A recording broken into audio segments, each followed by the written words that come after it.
This is not breaking news. This is not a scandal. This is not about one person. This is about something quiet, something structural, something that only becomes visible when it's already too large to ignore. What unfolded did not begin yesterday. It did not begin with an investigation. It began with a system learning how much strain it could absorb before anyone noticed. For a long time, nothing appeared wrong. Money moved. Institutions functioned. Markets stayed calm. And then, in a single moment, the system spoke back.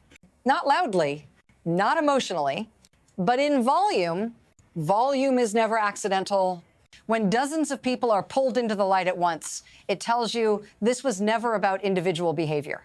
It tells you the structure itself was carrying weight it was never designed to hold. Stay with me, because what matters here is not who is being accused. It's what happens to a country when enforcement, finance, and power intersect, and none of them blink first. If you want to understand what's actually at stake, you have to keep watching. And we have to move carefully forward. What actually controls the system right now is not ideology, not loyalty, not even politics. It's exposure. Modern power doesn't collapse when it's challenged. It collapses when its internal math stops working. The system you're watching is governed by leverage, financial leverage, legal leverage, reputational leverage. For years, those levers stayed balanced. Risk was spread thin. Responsibility was fragmented. Accountability was slow. That balance created the illusion of stability. But stability like this depends on one condition: that enforcement remains narrow, slow, and isolated. Once enforcement widens, the equation changes. When volume replaces precision, institutions stop negotiating with individuals. They start testing the structure itself. That's when everything gets fragile. Because the system is no longer asking, who broke the rules? It's asking, how much rule breaking was required to keep this running? And that question never stays contained. This is where the shift begins. And once it starts, it doesn't reverse quietly. We need to look at how that shift was normalized without anyone noticing. The most dangerous changes do not arrive as emergencies. They arrive as habits. At first, the system worked the way it always had. Rules existed. Oversight existed. Consequences existed, at least on paper. Then something subtle happened. Exceptions became routine. Workarounds became standard. Complexity became camouflage. Before, financial behavior was designed to be legible, auditable, slow enough to question. Now, it moves faster than scrutiny, layered enough to deflect blame, distributed enough that no single action looks illegal on its own. That's how normalization works. Nothing feels criminal in isolation. A valuation here, a contract there, a corporate entity created for efficiency. Each step defensible, each decision explainable, until you zoom out. And when you finally do, you don't see transactions. You see architecture.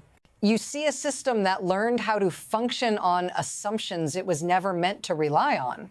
Assumptions about trust, about discretion, about who enforcement was really for. This shift didn't trigger alarms because it didn't look like a crisis. It looked like business as usual. And that's why what comes next hits so hard. The moment the system cracked, it didn't sound like panic. It sounded like paperwork. In a single sweep, volume replaced selectivity. Not one case, not a warning shot, dozens. That kind of move doesn't happen unless something has already failed upstream. Facilities adjusted overnight. Security postures shifted. Legal calendars collapsed under their own weight. This wasn't about one allegation surfacing. It was about everything surfacing at once. When enforcement acts in bulk, it's not reacting, it's responding to accumulation. Investigators didn't stumble onto a problem. They mapped it. What emerged wasn't a chain of mistakes. It was a network, financial paths that bent but never broke. Entities that existed only long enough to move value, records that told different stories depending on who was asking. Individually, none of it looked extraordinary. Together, it became impossible to ignore. That's why the response came all at once. Not to make a statement, but to prevent flight, because once enough people realize they're exposed, at the same time, behavior changes. And when behavior changes inside a financial system, consequences accelerate. This is where containment stops being an option. This is how the system actually works.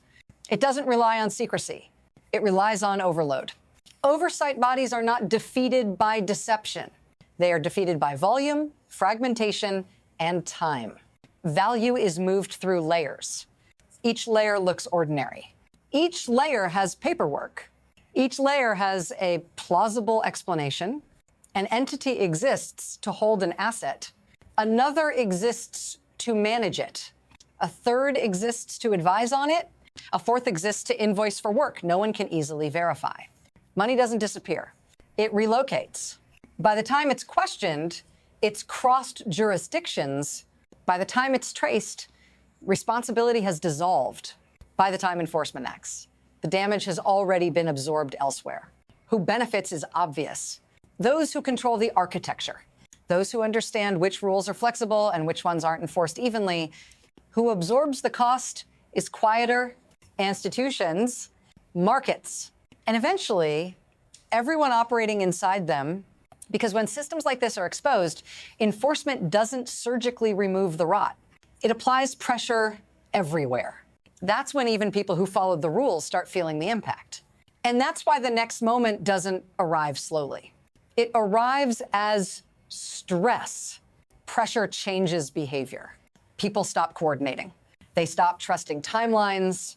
They stop assuming silence will hold. Movement accelerates. Documents surface. Devices are secured. Money is frozen. Not because guilt has been proven, because risk has been recalculated. When enforcement widens, everyone runs the same math. Who knows what? Who can prove it? Who will speak first? This is where systems fail quietly, not with arrests, with reactions. Communication shifts to encryption. Records thin out. Stories start diverging. At this stage, innocence doesn't protect you. Distance doesn't protect you. History doesn't protect you. Only leverage does. That's why responses harden. Statements grow louder. Accusations become ideological. Noise is not denial. Noise is insulation. And the louder it gets, the clearer the signal becomes for investigators. Because pressure reveals structure. It shows who is central, who is expendable, who can't function if someone else breaks. This is no longer about evidence being gathered. It's about behavior being observed. And once behavior becomes the evidence, timelines collapse. This is the point of no return. Here's where this reaches you. Not abstractly, not eventually, directly. When systems built on leverage begin to fail, the cost doesn't stay at the top. It moves downward. You feel it as uncertainty, as hesitation, as decisions that suddenly take longer than they should. Markets become cautious. Institutions overcorrect. Rules tighten everywhere, not just where they were broken. That's how systemic damage spreads. You didn't move the money. You didn't design the structure. You didn't benefit from the shortcuts, but you operate inside the consequences. Credit gets more expensive. Compliance gets heavier. Risk tolerance disappears. And here's the uncomfortable part. When enforcement finally arrives at scale, it rarely distinguishes between those who exploited the system and those who simply adapted to it. That's why moments like this matter. Not because of who is under pressure, but because of what the system does next. If you want to understand how far this spreads and how fast you have to keep going, because this is no longer contained and it's not finished. This doesn't stay domestic. The moment financial enforcement crosses borders, the story changes shape. Jurisdictions stop trusting assumptions. Banks stop trusting relationships. Governments stop assuming stability is someone else's responsibility. Money that once moved quietly is suddenly questioned everywhere, not because of where it came from, but because of what it might be connected to. That's how contagion works. One investigation forces another to reopen old files. One subpoena forces another agency to cooperate. One weak link reframes an entire network. This is when global systems do what they always do under uncertainty. They slow down, they hedge, they retreat. Capital looks for shelter. Institutions look for distance.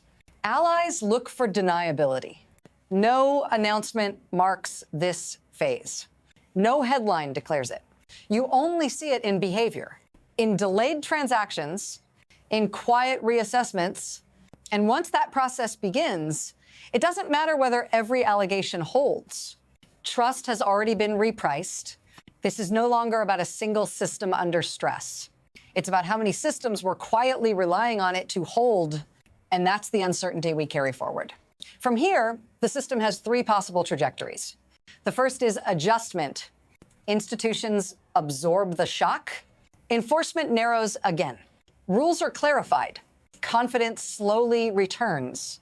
This path requires restraint, coordination, and a shared interest in stability. The second is erosion. Pressure continues, but unevenly. Some actors are punished, others are insulated. Compliance becomes selective.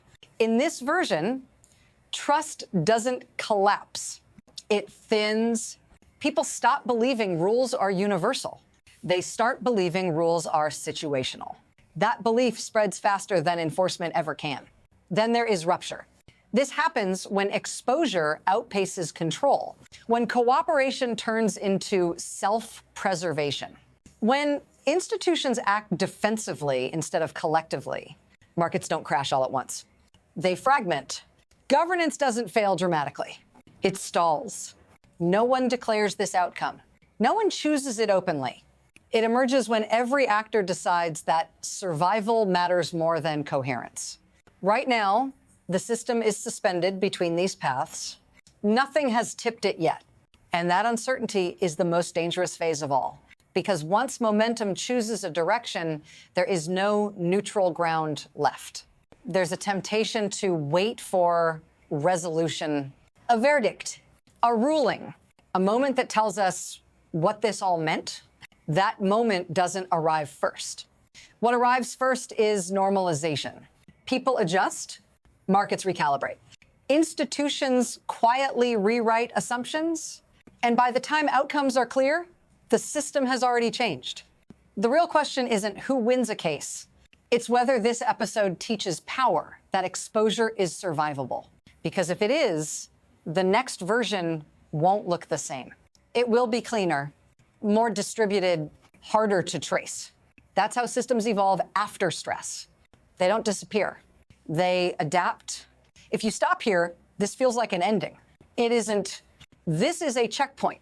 What follows determines whether enforcement reasserts itself or becomes another variable to be priced in. So don't look away when the noise fades. That's when structure does its quietest work. If you want to understand what comes after this phase, how systems learn, harden, and repeat, that's what we're tracking next. Because the most dangerous failures don't announce themselves.